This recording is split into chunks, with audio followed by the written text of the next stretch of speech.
Y news. రాజకీయాల్లో ఒక సామెత ఉంది. ప్రతిపక్షంలో ఉన్నప్పుడు అడిగిన ప్రశ్నలకు అధికారంలో ఉన్నప్పుడు సమాధానం చెప్పాల్సి వస్తుంది. ఇప్పుడు సోషల్ మీడియాలో వైరల్ అవుతున్న ఓ ఫోటో కూడా అదే విషయాన్ని గుర్తు చేస్తోంది.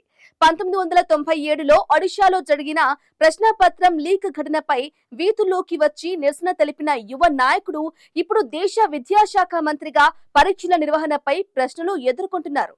ఇది కేవలం ఒక ఫోటో కథ కాదు, రాజకీయ చక్రం ఎలా తిరుగుతుందో చెప్పే కథ. సోషల్ మీడియాలో రెండు ఫోటోలు పక్కపక్కనే వైరల్ అవుతున్నాయి.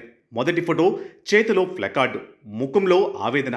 పేపర్ లీకుకు బాధ్యులపై చర్యలు తీసుకోవాలి అంటూ నిరసనలో పాల్గొంటున్న ధర్మేంద్ర ప్రధాన్.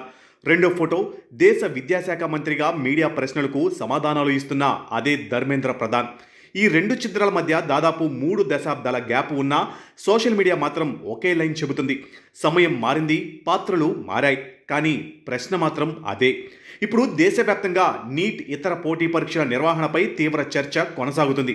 పరీక్షల పారదర్శకత, పేపర్ లీక్ ఆరోపణలు, విద్యార్థుల భవిష్యత్తు, ఈ అంశాలపై ప్రతిపక్షాలు కేంద్ర ప్రభుత్వాన్ని నిలదీస్తున్నాయి. అదే సమయంలో 1997లో ధర్మేంద్ర ప్రధాన్ చేసిన నిరసన ఫోటోను బయటకు తీసి అప్పుడు మీరు అడిగిన ప్రశ్నలకు ఇప్పుడు మీరే సమాధానం చెప్పాల్సిన సమయం వచ్చింది అంటూ పోస్టులు పెడుతున్నారు.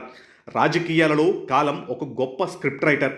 1997లో పేపర్ ఎవరు లీక్ చేశారు అని ప్రశ్నించిన నాయకుడు 2026లో పేపర్ లీక్ ఎలా జరిగింది అనే ప్రశ్నలకు సమాధానం చెప్పాల్సి వస్తుంది. అందుకే నెటిజన్లు సరదాగా అప్పుడు మైక్ చేతిలో ఉంది, ఇప్పుడు మైక్ ముందుంది, అప్పుడు నిరసన, ఇప్పుడు వివరణ అంటూ మీమ్స్ షేర్ చేస్తున్నారు. మరోవైపు ప్రతిపక్ష పార్టీలు ఈ అంశంపై కేంద్రాన్ని మరింత ఇరుకుడు పెట్టే ప్రయత్నం చేస్తున్నాయి. విద్యార్థుల భవిష్యత్తుతో ముడిపడిన పరీక్షల విషయంలో ఎలాంటి నిర్లక్ష్యానికి తావు ఉండకూడదని డిమాండ్ చేస్తున్నాయి.